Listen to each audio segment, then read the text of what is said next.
Hey there, everybody, and welcome back to Utility Sports. Hope you guys are enjoying the content we've been putting out every day. If you have been, make sure to hit that subscribe button if you haven't already. Don't forget to smash the like button here on this video. And as we jump into it here, you can see this video is about James Harden and the Houston Rockets, the possible fallout there in Houston. Tim McMahon last night tweeted about James Harden. He had quoted him from the press conference post-game in a 117 to 100 point loss to the Los Angeles Lakers. Obviously, LeBron and Anthony Davis shined in that game, and the Rockets were down big for a majority of it. James Harden says, Rockets are just not good enough. I love this city. I literally have done everything that I can. I mean, this situation is crazy. It's something that I don't think can be fixed. And this right here is probably going to be the straw that breaks the camel's back here in Houston. We also saw John Wall after this come out and basically call out James Harden, saying that he hasn't bought into the team. He's not even giving this team a shot to win. And I had thought, too, that this Rockets team is actually a pretty solid, rounded-out roster. Christian Wood was a great acquisition. I was saying that before the season started. I thought the Pistons were silly for letting him go. He looks like he's the front-runner for Most Improved Player of the Year at this point.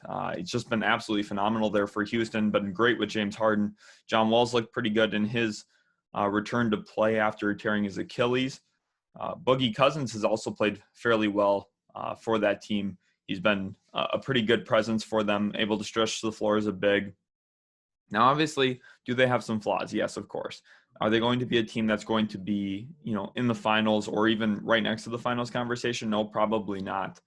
And James Harden, at this point, is playing for his legacy. He's a 31-year-old player. He's put so many miles on his legs already for the Houston Rockets, trying to carry that team. Honestly, just hasn't had the rosters around him to be a highly competitive team. We saw the 1 year when you had Chris Paul, they almost upset the Kevin Durant-led Golden State Warriors, came so close to it, maybe even a hamstring pull away. If Chris Paul does not get injured in that series, you maybe are talking about the Rockets in a completely different fashion at this point. However, Harden feels the pressure that he needs to go win right now for an organization. He needs to get a championship under his belt. That is the legacy on the line. That is the difference between talking about this guy like a Dirk Nowitzki or a Charles Barkley. Dirk Nowitzki gets a lot more praise because of his championship than Charles Barkley, who is nearly just as good of a player, just never got it done on the biggest stage. And now James Harden is facing that same possibility of getting looked at as a lesser player simply because he doesn't have one trophy to his name. I mean, the guy's been absolutely phenomenal for the last 8 or so years for the Houston Rockets. They haven't missed the playoffs during his tenure there. He's been the reason why the Rockets have been a very good team for the past few years. And I just think it's kind of blasphemous, honestly, and it's bad for the NBA, in my opinion, to have the media, fans, everyone grading everything based off of who is winning titles. Like, I'm sorry, only one team can win a championship each year. James Harden has never gone into a season with the best team on paper. I'm sorry, that's not even been close to the truth for him. And yet, he's gotten them so close so many different times. Sure, he struggled in some game sevens. Sure, he hasn't had his best performances in closeout games. But the season is much more than just one closeout game. The season is an 82-game stretch during the regular season. He is an Iron Man when it comes to the regular season, often plays over 80 games while carrying the entire load for Houston, scoring over 30 points a game for the last 3 seasons now, and is on pace to do it for a 4th. It's honestly just remarkable what he's been able to do. Honestly, through the whole first round of the playoffs, too, when they play teams like the Jazz, he takes care of business. Even with Rudy Gobert in the paint, he's efficient, gets the job done, does what he needs to do for Houston to move on. And then he runs into a bigger, stronger team like the Los Angeles Lakers, the team that just won the championship. And he steals a game there in that series. Couldn't get the job done, but that's a tough series. No one was picking the Rockets against the Lakers. And for good reasons. The Lakers were deeper. They have a stronger 1-2 punch. When you have LeBron James and Anthony Davis, it's hard for James Harden to overcome that by himself, especially with how Russell Westbrook performs in the playoffs. And I just really don't like the narrative around James Harden. I think he doesn't like it either. I think that's really what's going to lead to him forcing his way out of Houston, is if he goes somewhere and wins, the media and the narrative shuts up about him and his career. And I think that's really, really sad, actually, to see, because him going and winning a title somewhere else with a better team around him doesn't make him a better player. It just solidifies his greatness instead of, making him actually better. And the issue is the media, the narrative around him makes it seem like he will be better with a championship, even though he's had some phenomenal years. You put some of his seasons compared to Michael Jordan, some of Jordan's best seasons, and they're awfully comparable. Now, I'm not saying he's as good of a player as Michael Jordan, especially not on the defensive end. But offensively, this guy is a megastar. He's one of the best offensive players to ever step on a basketball court. And the disrespect that he sees from the media, fans, and so on is just remarkable to me. I think that it's very undeserved, simply because he didn't beat the Golden State Warriors. I'm sorry, there's a lot of teams that didn't beat the Golden State Warriors, including LeBron. I have the same position on LeBron, that just because he didn't win those finals against the Golden State Warriors a few times doesn't make him a lesser player. Same is true for James Harden in the Western Conference Finals. I'm sorry, there's no other way to split it. And now, looking at some of the implications with this for the Houston Rockets, obviously Harden is their franchise guy. They do not want to move on from him. They've given him everything he's wanted over the past few years, it sounds like. And now he wants out. They're not giving that to him.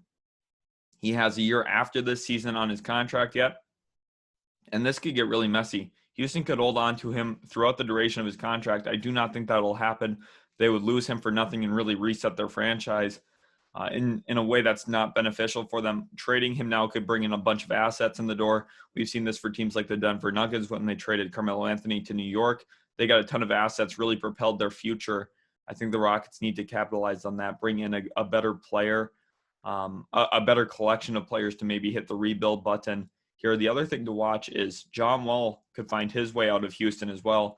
There's not a lot of point of holding him if you're going to hit that reset button. A team to watch for John Wall this season, I think, would be the Los Angeles Clippers come February 6th. Once you can trade players you signed over the offseason, that would include Lou Williams, Patrick Beverley, Marcus Morris going out the door to Houston. Probably that's kind of how the way I see it. If they were interested in bringing in John Wall, I think that's the most likely situation for Wall to find a trade out of Houston. And the Rockets are just going to look like a mess. Steven Silas is there, their head coach. Obviously, he's made Harden and Christian Wood work very well together. Pick and roll duo, probably one of the best in the league. And yet now at this point, Harden does not want to be there.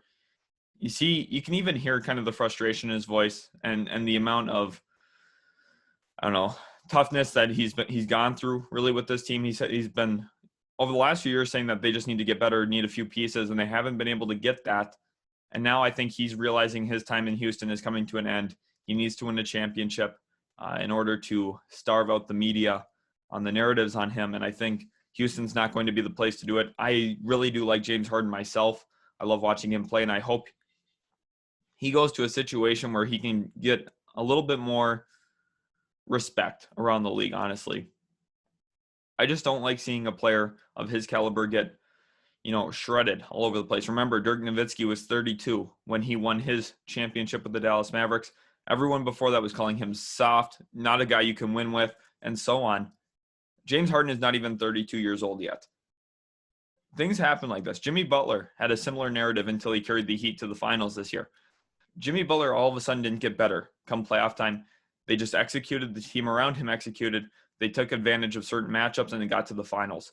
There's so much more to basketball than, being better than the other guy. There's so much about having your role players produce. Guys like Duncan Robinson for the Heat last year, Tyler Hero stepped up big time. That was a big reason why they made it to the finals. Jimmy Butler all of a sudden didn't get better. Yeah, he played very well, but it's not like he switched who he was as a player. James Harden's not going to switch who he is as a player. Obviously, I think he could do a few different things off the ball.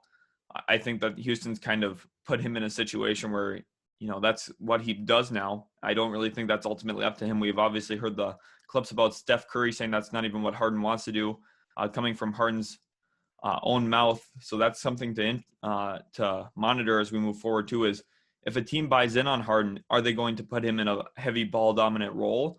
Or are they going to use him like a more traditional wing, someone like Michael Jordan who caught on the wing, looked to score quick, and moved the ball if he didn't have it? Those are the storylines to watch. I think Christian Wood will be a Rocket long-term. I think Boogie will finish out his season there with the Houston Rockets probably. I think John Wall is a real trade candidate depending on what the Rockets get, especially if the Rockets work a deal with Philadelphia. That's a place to watch. Ben Simmons for James Harden possibly. If I'm Philadelphia, though, I'm hard-pressed to do that. I'd be more willing to give up Joel Embiid personally. Also, if I'm Brooklyn, I don't know if I want to bring in James Harden to my locker room at this point. I've already got so much drama with Kyrie Irving, Kevin Durant. We have a video up on the channel about the Brooklyn Nets. So here's a card for that if you guys want to check that out. But it's an interesting situation for the Houston Rockets, for James Harden, for a lot of teams around the league.